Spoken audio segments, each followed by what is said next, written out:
आज मेरे हाथ में एक क्लास फिफ्थ की हिंदी की बुक लगी। सीबीएसई बोर्ड में काफ़ी जगह ये बुक चलती है, जिसमें थोड़ी सी कुछ चीज़ें इनके बताना चाहूँगा। इस बुक का नाम है निहारिका। निहारिका नाम से बुक चलती है, जिसको 2 पीएचडी की हुई लोग लिखे हैं, जिसमें एक निहारिका, डॉक्टर निहारिका, एक डॉक्टर कुमुद शर्मा। इस बुक का प्राइस है 395 रुपीज़। सीबीएसई बोर्ड के लिए ये बुक प्रिफर की जाती है पढ़ने के लिए। इसमें मैंने देखा कि एक चैप्टर था जिसमें रहीम दास के दोहे बताए गए थे, और इन दोहों में 4-5 दोहे हैं। अगर संभव होता है तो उसका स्क्रीनशॉट हम लगा देंगे, आप भी देख लेंगे। इन दोहों में रहीम दास के दोहे के साथ वृंद जी के भी दोहे को डाल दिए हैं। और पहली बात, एक पीएचडी किए हुए लोग कि क्या एजुकेशन क्वालिटी है, कितने अंधे हो के ये सब चीज़ें लिखे हैं, पहली बात है। दूसरा, सीबीएसई बोर्ड बिना निगरानी के कैसे इन सब चीज़ों को पब्लिश कर दे रहा है। कोई एजुकेशन के लिए स्टैंडर्ड नहीं, रूल्स बनाने के लिए कॉलेज के लिए, स्कूल के लिए इतने रूल्स बन गए हैं। एजुकेशन क्वालिटी की बात की जाए, एक्चुअल टीचिंग की बात की जाए, तो इसके लिए कोई रूल नहीं है। टीचिंग मतलब आप बीएड किए हो, मास्टर डिग्री हो। मैं बहुत सारे, आप भी अपने आसपास ऑब्जर्व करेंगे कि मास्टर डिग्री के बाद बीएड करते करते उनका जो सब्जेक्ट कमांड रहता है कितना वीक हो जाता है। बस ये क्राइटेरिया है। कुछ ऐसे क्राइटेरिया लाइए सो वास्तव में बच्चों की स्किल, नॉलेज डेवलप हो। सीखने कोई पैटर्न रही, बच्चे भी नहीं सीखना चाहते, टीचर भी नहीं सिखाना चाहते। ज़्यादातर टीचर खुद नहीं जानते, वो जॉब करने आते। टीचिंग एक ऐसा प्रोफेशन होना चाहिए जिसमें अपने स्टूडेंट के लिए त्याग की भावना हो, और स्टूडेंट को भी चाहिए कि अपने गुरु के प्रति समर्पण हो। गुरु जो आज्ञा दे, ये पढ़ना है, ऐसे करना है, कम से कम इतना तो करे कि जो जितना पढ़ने के से रिलेटेड आपको चीज़ें बताई जाए उतना आज्ञा का पालन करें। इसमें मैंने देखा रहीम दास को दोहे के साथ मनमानी दूसरे राइटर का भी दोहा उसमें डाल दिए हैं, कवि का। अब ये सब चीज़ें बच्चों के साथ, अब बच्चे एक बार पढ़ ले गलत पढ़ेगा।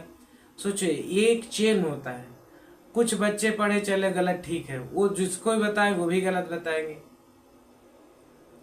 इसी तरह कई सारी चीज़ें मैंने ऑब्जर्व की है जो बहुत, या कह सकते हैं ब्रेन वॉश के पक्ष से लेकर, या गलत ऊट पटांग कुछ भी लिख देने के पक्ष में होते हैं। कभी कभी मैं देखता हूँ हिंदी की बुक में, इंग्लिश की बुक में ऐसा आता है, ज़्यादातर हिंदी की बुक में ज़्यादा क्लियर हो पाता है कि कोई महापुरुष है, सम्मान के लिए, जैसे मान लो सुभाष चंद्र बोस, तो उनके लिए रिस्पेक्ट लिए जैसे हम लोग थे बोलते हैं, था लिख देता है बुक में। अब बच्चे भी पढ़ेंगे तो कितना रिस्पेक्ट करेंगे, वो भी था ही बोलेंगे, ऐसा था, ये था। ये अच्छे लोगों को, महापुरुषों के नाम क्या कसम थे होना चाहिए। इस तरह की त्रुटियां हैं। कुछ त्रुटियां ऐसी है जो हम लोग तद्भव में पढ़ते थे। आज मैं एनसीईआरटी की बुक देता, विद्यालय, हम लोगों के समय विद्यालय द होता था, आज आधा दया लिखते हैं विद्यालय। क्यों? क्योंकि आज कंप्यूटर उसको नहीं लिख पाता, इसलिए विद्यालय ये अशुद्ध वाला भी सही मान लिया जाता है।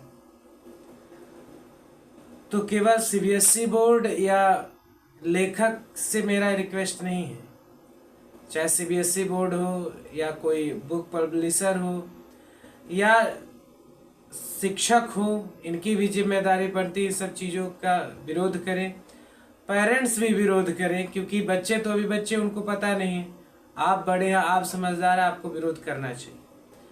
तो मैं रिक्वेस्ट करूंगा, जितने शिक्षकगण हैं, पेरेंट्स हैं, माता पिता हैं, बड़े भाई अगर हैं, या आपके आस पड़ोस ऐसा कोई ऊट पटांग बुक मिलती है जिसमें मनमानी किसी कंटेंट किसी में डाला जाता है, या बिना सिर जड़ की कोई बात की जाती है, तो उसका विरोध करिए। ऐसे पब्लिकेशन पे आप ऑब्जेक्शन लीजिए। मनमानी चीज़ें नहीं होनी चाहिए, क्योंकि अगर आज ये बुराइयां नहीं रोकी गई, ये समाज में फैलेंगी तो किसी न किसी दिन आपके घर तक पहुंचेंगे, आपके परिवार पे दुर्गुण पैदा करेंगी, और ये दुर्गुण सभी को भुगतना पड़ेगा सामाजिक रूप से।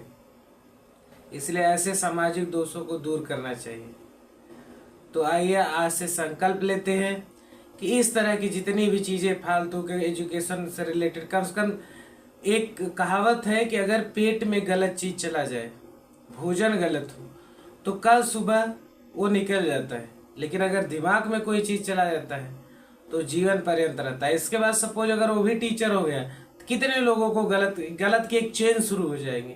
इसलिए गलत की चेन न शुरू हो, इसे अपने आसपास पड़ोस, शिक्षकगण, अपने स्टूडेंट के आसपास, या आप कह सकते हो जो भी राइटर्स हैं आप ध्यान दीजिए, बिना एविडेंस के मनमानी चीज़ें न लिखें। और सीबीएसई बोर्ड से भी गुजारिश होगी कि इन सब चीज़ों को अवॉइड करें, इनसे निगरानी रखें, मनमाना कोई कंटेंट बच्चों के दिमाग में न जाए। जय श्री राम।